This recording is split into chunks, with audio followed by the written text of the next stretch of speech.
Hello and welcome to this ChannelX live session. Delighted today to be able to give a preview of our upcoming UK Amazon Sellers report, which you'll be able to download shortly. Everyone that's on this masterclass today will be sent a link as soon as it's available. But before we dig in, I just wanted to talk a little bit about the size of Amazon's business in the UK. Obviously, Amazon started off as a bookshop, then turned into a marketplace, added services like FBA. But what's the size of their business in the UK today? Well, first off, 60% of items sold on Amazon now are sold by small and medium-sized businesses. So although Amazon started off as a bookseller, literally selling everything themselves, the majority of products are now not sold by Amazon. And the 60% sold by small and medium businesses, that's purely the part where people sell through as a third-party seller. It's worth remembering that Amazon also have first-party relationships with suppliers where they actually buy the products and sell it themselves. So very little is actually made and manufactured by Amazon. Probably close to 40% of products are sold first party, but that massive 60% are sold by businesses like yourselves. Now, looking at the size of Amazon's business in the UK, they've grown massively in recent years. There are now 100,000 small and medium-sized businesses on Amazon UK. So that's just UK sellers. And this is actually growing substantially. It grew from 2021 to 22, it grew 15%. So not only are there a large amount of sellers selling the majority of products, but this is actually growing very, very fast. Another thing that's interesting is over 50% of the small and medium-sized businesses selling on Amazon in 2022 sold to at least one country outside the UK. And this actually represents 3.3 billion in export sales. So out of that 100,000, roughly 50,000 sell outside the UK. And those 50,000 sellers are generating 3.3 billion in export sales, which is a massive, massive number. Something that's going to be of interest is where are these sales going to? And despite Brexit, pleased to report that 50% of export sales from Amazon UK from small, medium-sized businesses are going to the EU, with roughly the other 50% spread all around the world. So although we must acknowledge there's been enormous problems since Brexit with shipping to the EU, it's encouraging to see that a large proportion of that 3.3 billion export sales is actually still going to our partners in the EU. So if you've not re-engaged with Amazon for selling to the EU, it's time to do so, because it's a massive opportunity. Now, in total, in the year 2022, UK small and medium-sized businesses on Amazon sold 950 million products. That works out to roughly 1,800 products every single minute of every single night and day, 365 days of the year. So the opportunity is massive. And you can do the maths yourselves. There's 950 million products sold, split between roughly 100,000 sellers. There are some very, very large sellers on Amazon today. And in fact, 16,000 UK sellers are currently selling more than 100,000 gross revenue on Amazon each year.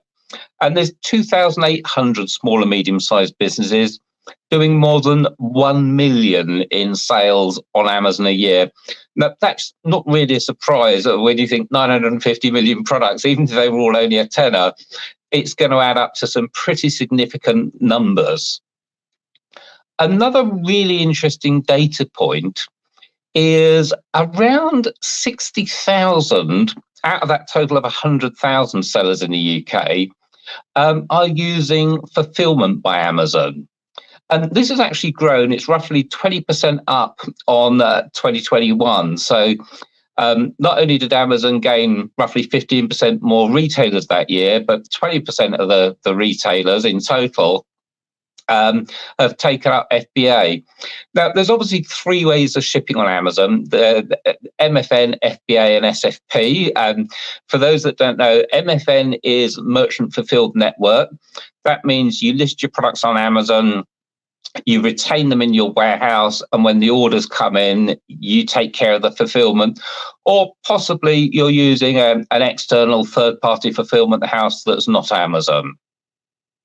FBA, Fulfillment by Amazon, is where you pack your products up in bulk, ship them into Amazon, Amazon hold them in their warehouse, and they fulfill products for you.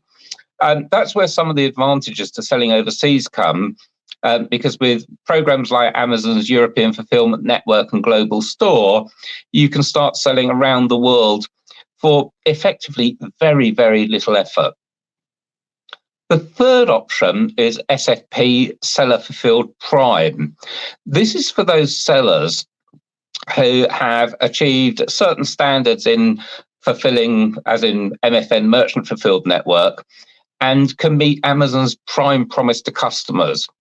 It basically means you'll have relatively late cut-off times each day. You'll ship at least 1, if not 2 days each weekend. And Amazon will effectively consider you for the buy box, all other things being equal, like price and availability and delivery speed, etc., and allow you to offer a Prime type service, but on an MFN type delivery. So it effectively means that you'll still hold products in your own warehouse, but potentially Amazon's own couriers or other express couriers will pick up the products and deliver them to meet the Prime service. So that's a brief overview of the kind of size and shape of Amazon's business in the UK. What we've done in our upcoming white paper, our Amazon UK Sellers Ranking Report, is look at some of the top 100 sellers by reviews. This data has come from our partners' seller directories. It's not a perfect way of measuring the largest Amazon sellers, because you're basically measuring the sellers that have received the most seller reviews, not product reviews, seller reviews from customers. But it's one of the only ways that we can really gauge which sellers are accelerating and doing well on the platform. And I'm also going to be talking about some data from our own RetailX Top 1000 report, and I'll identify which data comes from where. So looking at the top 100 from the seller directories list, almost a fifth of sellers on Amazon are in the home and kitchen category. Probably not surprising that the second biggest category is books, followed by health and household. Electronics comes in at fourth, then tools, home improvement, followed by office products. Apparel and fashion is actually quite low, coming in next, followed by beauty and personal care, then patio, lawn and garden, and finally, probably not surprisingly, grocery and gourmet food have the least sellers in. But this kind of surprised me that fashion isn't higher up for third-party sellers. Home and kitchen isn't a surprise, but it's perhaps a surprise that that's a much bigger category than electronics, beauty, or fashion. Books definitely isn't a surprise that it's the biggest category. It's where Amazon started, and although it's perhaps not the highest ASP, the volumes on books are huge. But something else that was interesting is if we look at the average number of reviews per Amazon seller over the last 12 months, the video games category received more views than any others. That's followed by toys and games, then books, then patio, lawn and garden, and then tools and home improvement. So surprisingly, the category that most sellers are active in, home and kitchen, is not the category that they generally get the most reviews in. Now, we also looked at the sellers in the ChannelX Europe Top 1000. And this is the top 1,000 largest retailers across Europe. And this comes from the ChannelX data. And we looked first at the location of sellers. And most of the third-party sellers selling on Amazon UK are based in the UK, roughly 38%. The next biggest contingent is from Germany, where 20% of sellers are located. And this is followed by the USA, where 18% of sellers come from. Then it's Netherlands, France, Denmark, Italy, Sweden. Now, it's not really surprising that most of these sellers are from European countries, but what is a surprise is that the third-party sellers from the USA make up 18% of the Europe Top 1000. So this is Europe. This is USA companies that have established a base in Europe and are in the top 1,000 sellers in Europe, and 18% of those are selling on Amazon UK. It's markedly different when we take a look at the first-party sellers. These are the sellers that Amazon effectively act as the retailer. They buy the product, they store it and ship it. When we look at the location of the first-party sellers in the Europe Top 1000 list, 38% of those are USA-based companies. Only 11% in the UK. And then there's a real spread around the world, 8% Japan, 8% Netherlands, 6% China, then Denmark, Italy, and Germany on 4%. That's interesting because we quite often think that there's a lot of Chinese products around, but looking at the Europe Top 100 list, only 6% of those are represented by companies headquartered in China. Your biggest competition, frankly, if you're selling first party to Amazon, is your competitors that are based in the US. And just a reminder, the US is 38% of first party sellers, whereas the UK is 11%. That's markedly different to third party sellers, people who are listing their own products on Amazon, where 38% are based in the UK and only 18% in the USA. Something else we looked at is amongst the top 1,000, the Europe Top 1000 list, fashion and electronics retailers have the largest presence by far. The list is clothing and fashion, followed by consumer electronics, and then sort of sports and leisure clothing comes in next. And it's a big drop down to cosmetics and personal grooming, toys and accessories, fashion, footwear, books, jewelry, sports and outdoor equipment, stationery and craft. This is interesting because although kitchen was and home was one of the top categories for the top 100, when we look at the top 1,000, this is where fashion retailers really come in. Another interesting point to note is there are relatively few booksellers in the top 1,000. But as books are a huge category, it kind of stands to reason that booksellers have got huge volumes, which is why they're getting so many reviews and getting into that seller directory's top 100 list. When we look at first-party sellers on Amazon, consumer electronics is by far and away the biggest. 50% of the first-party sellers from the Europe Top 1000 are in the consumer electronics business, followed by 17% in fashion clothing, and then sports, leisure, electronic appliances come in with about 6% each. Footwear relatively small at 2%, and then software, travel and accommodation related come in at 2% as well. So that's a really quick rundown of some of the important stats. But I think it's worth coming back to just a couple of those numbers. And the two numbers that are really staggering are that out of the 100,000 small and medium businesses selling on Amazon, between them, over the course of a year, they sold 950 million products.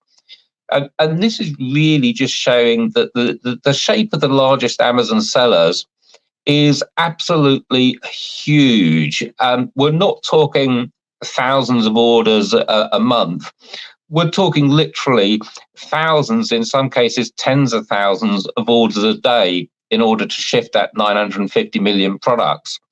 And the other number that is absolutely outstanding is the 3.3 billion in export sales, roughly half of which is going to our friends in the EU. And I think that number is really significant. The 50% of sellers, so roughly 50,000 sellers, are selling out at that 3.3 billion in export, and half of that, so roughly 1.6, 1.7 billion, is going to the EU. So this really shows that if you want to emulate what some of these larger sellers are doing, it is to scale enormously, but it is also the EU is a big opportunity and frankly too large to ignore. And the other interesting stat out of third-party sellers is that roughly 60% of them are using FBA, and that is growing fast. That is a real indicator that if you want to become a top seller on Amazon, then the way to do it is to consider putting your stock into Amazon's warehouses. There are disadvantages, of course, if you retain control of your own stock and you're also selling on alternative platforms to Amazon, of which there are many nowadays. It means you can have the same stock flow to fulfill all of your orders, whereas once you put it into FBA, you're probably largely only going to fulfill Amazon orders from that stock. Although Amazon will ship third-party orders as well at a premium cost. But if you're selling thousands or tens of thousands of orders a day, it probably does make sense to use FBA, both for the visibility, the almost certainty of winning the buy box and being Prime eligible comes, and the sheer scale of orders that are going out.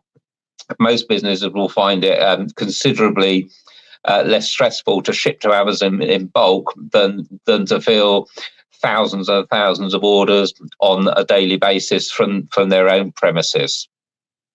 So that's a quick rundown of our UK Amazon Sellers Ranking Report for 2023, which is coming out shortly. For everyone watching this that's registered for this session, you will be receiving a download link to get this report as soon as it's available. So keep a look on in your inboxes and we'll get that out. If you're watching this on replay, then head over to ChannelX and just search for the UK Amazon Sellers Ranking Report. And you'll find it when it is available under Resources, Marketplace Reports, and you'll be able to download it there very shortly. So thank you for your time today. I hope that was useful. Any questions, drop me an email, contact me on LinkedIn, and look forward to speaking to you soon.